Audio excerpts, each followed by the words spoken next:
Kumekuwa na tetezi mbalimbali ambazo zinaendelea kutoka katika vilabu tofauti tofauti, na leo tunawaangazia Dar es Salaam Young Africans ambao wanahusishwa na nyota wa kimataifa wa Uganda. Huyu si mwingine ni Allan Okello, nyota ambaye anakipiga katika kikosi cha Vipers katika ligi ya ndani msimu jana 2024-2025, akiibuka kuwa mfungaji bora wa ligi ya Uganda. Na Allan Okello ni nani? Allan Okello ni kijana ambaye amezaliwa Uganda ile Julai 4 mwaka 2000, nyota ambaye mpaka hivi sasa na umri wa miaka 25, na ni nyota ambaye amekulia katika misingi sahihi ya soka tangu akiwa na umri wa miaka 7 tu, akapelekwa katika kituo cha kulelea vipaji vya vijana pale Uganda. Na mara baada ya kuweza kuhitimu elimu yake ya kidato cha 4, alijiunga na kidato cha 6. Kipindi hicho alikuwa yupo chini pia ya kituo hicho ambacho kinamlea ili kuweza kulinda kipaji chake, na mwaka 2014 vilabu mbalimbali kutoka nje ya Uganda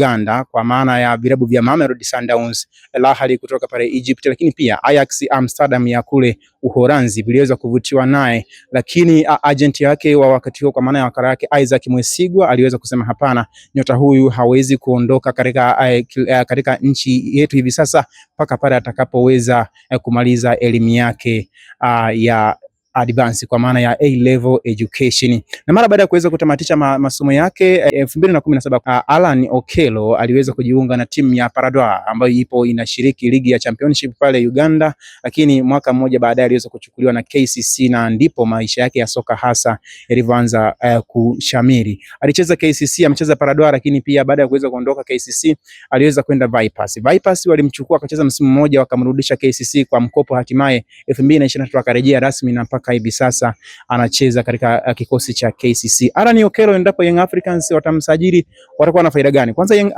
Allan Okello anacheza eneo la midfield, na midfield yake ni maana eneo la kiungo, na ni kiungo wa pembeni kwa maana anaweza kucheza mkono wa kushoto kwa maana ya nambari 11, lakini pia anaweza kucheza kama nambari 7, lakini pia anaweza kucheza kama namba 10.